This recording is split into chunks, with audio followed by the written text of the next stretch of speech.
At that time, we didn't know that it would be such a success. But when we introduced, immediately, all the retailers, everybody who would see this watch was, wow, what is this? Is it a cockpit? Is it a dashboard? Or is it a watch?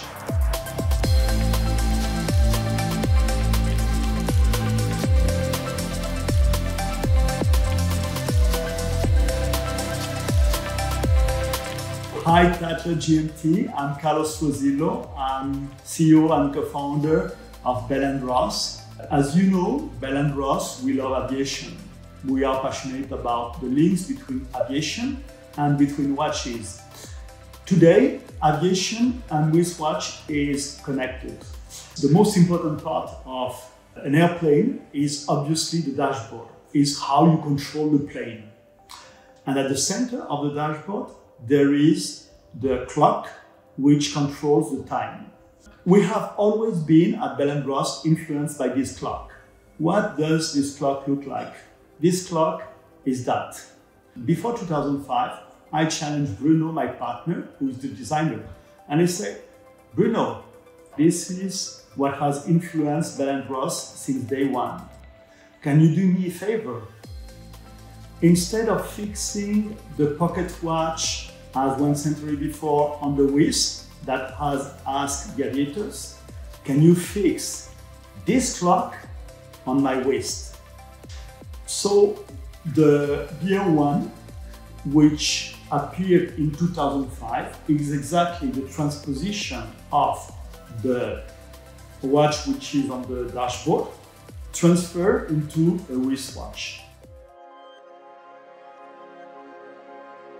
And I remember at that time, we didn't know that it would be such a success. But when we introduced, immediately, all the retailers, everybody who would see this watch was, wow, what is this? Is this a watch? Well, I don't know. Is it a cockpit? Is it a dashboard? Or is it a watch?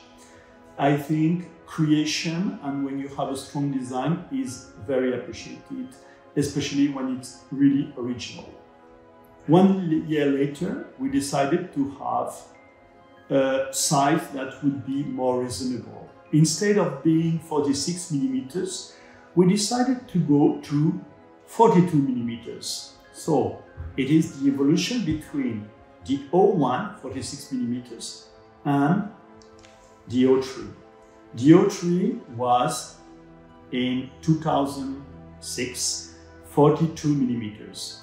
After we have introduced the O3 in PVD, after some years, we decided to go into a ceramic version, which was just the evolution in terms of material of our original O3, but in a new material, which is ceramic. The watch, instead of being 42 millimeters, is 41 millimeters. Just 1 millimeter. It seems not a lot, but in fact, it changed all the proportions. Today, the icon is very established, but can we make the icon evolve?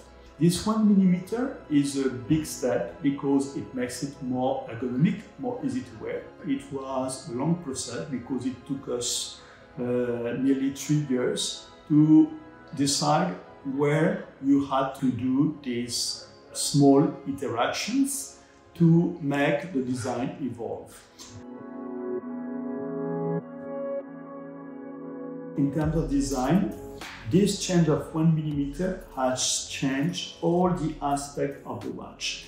Now, if we talk about the movement, we have decided also to upgrade the movement to a movement with a much stronger power reserve, 50% percentage that lasts 54 hours instead of the initial 42. On all the basic watches, obviously, it means that we have 6 models, but also we decided to create 2 new models. One important basic model, which is the Heritage. The Heritage is the ceramic, but with a treatment in terms of dial and in terms of strap, which is with this retro style look, which is what we call Heritage. Finally, what I would like to show you is this stunning watch. It belongs obviously to the All3 collection. It is what we call the Gyro Compass, and it is very similar to the instrument that is in the dashboard, which is a compass. It means that the hour, the minute, and the seconds replicate the compass in the dashboard of the plane. Thank you for taking the journey to see the evolution of the BAO3, an iconic watch for Bell & Ross.